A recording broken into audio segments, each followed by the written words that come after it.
This is the white bellbird, one of the loudest birds in the world. White bellbird is a species of bird in the family Cotingidae.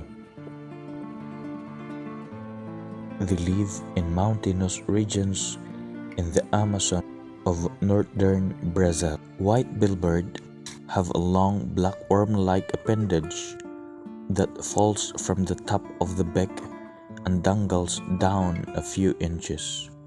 This worm-like appendage is called a wattle.